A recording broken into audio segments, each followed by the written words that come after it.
सुंदरवन के जंगल में दो दोस्त रहा करते थे, मिट्ठू तोता और बबलू कबूतर। दोनों की दोस्ती बहुत ही ज्यादा अच्छी थी और साथ ही वो दोनों बहुत ही ज्यादा चालाक भी थे। उन दोनों दोस्त को आम खाना बहुत ही ज्यादा पसंद था, इसीलिए वो लोग हमेशा आम खाया करते थे। वो दोनों थोड़ा नटखट थे, लेकिन फिर भी वो जंगल के किसी भी पंछी को परेशान नहीं करते थे। जंगल के किसी भी पंछी को उन दोनों से शिकायत नहीं थी।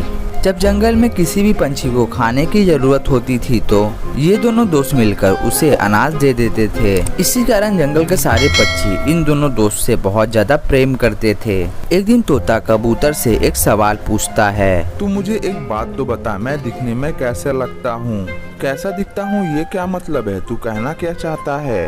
अरे मेरा मतलब है कि मैं दिखने में कैसा लगता हूँ। भाई तू दिखने में एकदम हीरो लगता है, सच्ची में तू एकदम हीरो लगता है। अरे भाई तू तो एकदम झूठ बोल रहा है, तू बस मेरा दिल रखने के लिए ये सब बातें बोल रहा है। भाई तू सच में हीरो लगता है, तुझे ये सब बातें समझ में क्यों नहीं आ रही है? अच्छा तू मुझे ये बता, मेरी गर्लफ्रेंड मुझे छोड़कर क्यों चली गई? क्योंकि तू एकदम बेवकूफ है, मैं तुझे ये बात नहीं बोल सकता। अरे तूने अभी क्या बोला? मुझे ठीक से सुनाई नहीं दिया, फिर से बोलना। अरे भाई नहीं, मैं क्या कहूँगा, मैंने तो कुछ भी नहीं कहा। वो दोनों आपस में बात ही कर रहे होते हैं, तभी वहाँ पर एक चिड़िया आती है। उस चिड़िया का नाम होता है सोनी और साथ ही वो बहुत ही ज्यादा खूबसूरत भी होती है। उस चिड़िया को देखकर तोता बहुत ज्यादा खुश हो जाता है और स्टाइल मारने लगता है। फिर सोनी चिड़िया उन दोनों से बोलती है, मुझे बहुत जोर की भूख लगी है और मेरे पास खाने के लिए कुछ नहीं है, क्या आप लोग मुझे खाने के लिए कुछ दोगे?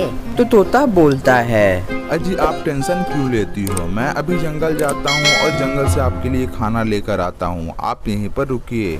ये बात सुनने के बाद सोनी चिड़िया को बहुत ज्यादा खुशी मिलती है। उसके बाद दोनों दोस्त जंगल चले जाते हैं खाना ढूंढने के लिए, लेकिन जंगल में कहीं पर भी थोड़ा सा अनाज नहीं मिलता है। लेकिन तोता बहुत ज्यादा मेहनत करता है और सोनी चिड़िया के लिए अनाज ढूंढ ही लेता है। फिर वो दोनों अनाज लेकर सोनी चिड़िया के पास आ जाते हैं। खाना देखकर सोनी चिड़िया बहुत ही ज्यादा खुश हो जाती है। आप दोनों का बहुत बहुत शुक्रिया, मैं बहुत दिनों से खाना ढूंढ रही थी लेकिन खाना नहीं मिल पा रहा था। फिर कबूतर सोनी चिड़िया से हंसता हुआ बोलता है, अरे सोनी ये अनाज मैंने नहीं ढूंढा है, मेरे दोस्त तोते ने बहुत मेहनत करके तुम्हारे लिए ये अनाज ढूंढ कर लाया है, क्योंकि मेरे दोस्त को तुम बहुत ज्यादा पसंद हो। फिर सोनी चिड़िया तोता से बोलती है, थैंक यू सो मच तोता जी, आपने मेरे लिए इतना कुछ किया। अरे कोई बात नहीं सोनी, ये तो मेरा कर्तव्य था। फिर कबूतर तोता से बोलता है, अरे बेवकूफ अपनी दिल की बात कह भी दे, देर करने से फिर कुछ नहीं होगा। फिर तोता शर्माते हुए सोनी चिड़िया से बोलता है, सोनी जी आप मुझे बहुत अच्छी लगती हो और पहली नजर में मुझे आपसे प्यार हो गया।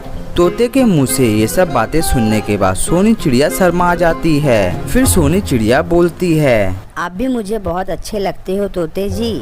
और फिर वो तोते का प्रपोजल एक्सेप्ट कर लेती है। फिर वो दोनों गर्लफ्रेंड बॉयफ्रेंड बन जाते हैं और साथ ही वो लोग सब खुशी खुशी रहने लगते हैं। और ये सुंदर सी कहानी यहीं पर समाप्त हो जाती है। तो दोस्तों ये कहानी से हमें ये सीख मिलती है कि हमेशा हमें दूसरों की मदद करनी चाहिए और मिलजुल कर रहना चाहिए।